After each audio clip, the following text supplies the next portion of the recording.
चैत्र नवरात्रि का प्रारंभ चैत्र माह की शुक्ल पक्ष की प्रतिपदा तिथि से होता है, जो कि इस बार 30 मार्च से आरंभ होने वाला है और 6 अप्रैल को खत्म होगी। यानी कि नवरात्रि में घट स्थापना 30 मार्च को होगी और रामनवमी 6 अप्रैल की होगी।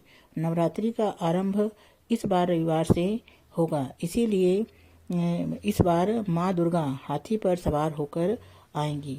ऐसा माना जाता है कि यह रूप भक्तों की सभी इच्छाओं को पूरा करता है। चैत्र नवरात्रि के पहले दिन कई शुभ योग बन रहे हैं और इस वक्त घट स्थापना बहुत शुभ फल देने वाली मानी जा रही है। माँ दुर्गा की कृपा से आपके सभी कार्य बिना किसी रुकावट के पूर्ण होने वाले हैं। चैत्र नवरात्रि के पहले दिन से ही हिंदू नववर्ष का आरंभ माना जाता है और नवरात्रि के इस दौरान कौन कौन से शुभ संयोग बन रहे हैं आपको बताते हैं। इस बार माँ जगदम्बे की पूजा सर्वार्थ सिद्ध योग में पूरी होने वाली है। यानी 29 मार्च को शाम 4:32 पर प्रतिपदा तिथि शुरू हो रही है और यह तिथि 30 मार्च को दोपहर 12:45 तक रहेगी और पूजा का समय है 29 मार्च को की शाम। चैत्र नवरात्रि के पहले दिन कलश स्थापना का शुभ मुहूर्त है सुबह 6:13 से 10:22 तक रहेगा। इस दौरान आप कलश स्थापना कर सकते हो और आम के पत्ते लें और इसके अलावा मिट्टी का कलश, मिट्टी के दिए, जवारे के लिए साफ मिट्टी, साफ जवा, मोली, रोली, अक्षत, पुष्प, सिक्का, लाल सफ़ेद कपड़ा, गंगा जल, पंचामृत, शहद, इत्र, घी, गुड़, धूप, कपूर, नैवेद्य, मिट्टी या पीतल का अखंड ज्योति हेतु दिया, नारियल और रुई की बाती। आप ब्रह्म मुहूर्त में उठ के स्नान करें और घट स्थापना भी सुबह शुभ मुहूर्त में करें।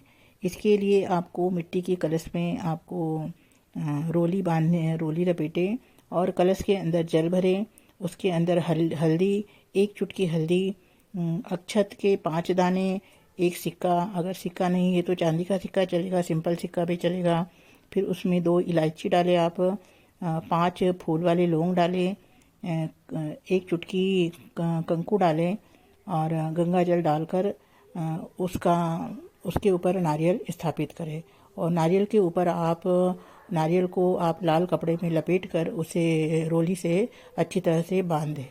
घट के पास ही आप नए कपड़े से माता की चौकी बनाएं, जिसके बाद आप गौरी गणेश की स्थापना करें। घट पूजा शुरू करने पर माँ का स्मरण करें और जो बोए अखंड दीपक जलाएं, चंदन, अक्षत, पुष्प, धूप, दीप और पंचामृत से माँ का भोग लगाएं।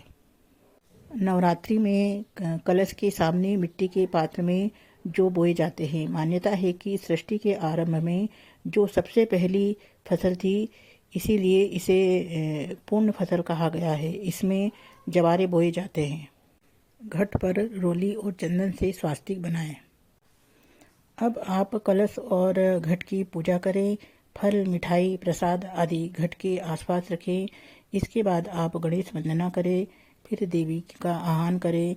अब देवी देवताओं का आह्वान करते हुए प्रार्थना करें कि हे समस्त देवी देवता, आप सभी 9 दिन के लिए कृपया कलश में विराजमान हो।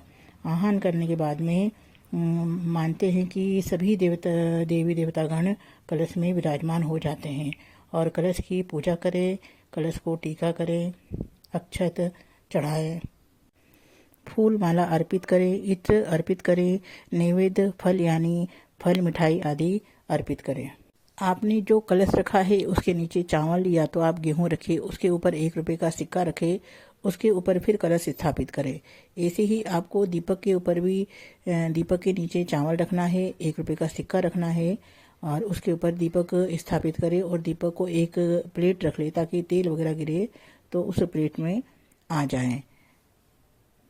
नवरात्रि में आपको अखंड दीपक जलाना है और यह 9 दिनों तक जलता रहता है। आप चाहे तो इसे सरसों के तेल का जला सकते हैं या घी का जला सकते हैं, आपकी श्रद्धा के अनुसार। नवरात्रि के पहले दिन आप व्रत या उपवास करने के लिए संकल्प लें और इसके लिए आपको सीधे हाथ में जल, फूल और चावल लेकर आप संकल्प करें, या आप किसी ब्राह्मण को बुला सकते हैं। अगर ब्राह्मण को नहीं बुला सकते हैं तो आपकी जो इच्छा है उसका संकल्प लें और उसका संकल्प लेकर आप ये 9 दिन की पूजा करें। इन दिनों आप अगर व्रत उपवास रखती हैं तो सुबह जल्दी उठकर नहा लें, घर की साफ सफाई करें, पूरे घर में गोमूत्र और गंगा जल का छिड़काव करें। इसके बाद आप माता जी का पूजन करें और पूजन करने के बाद ही आप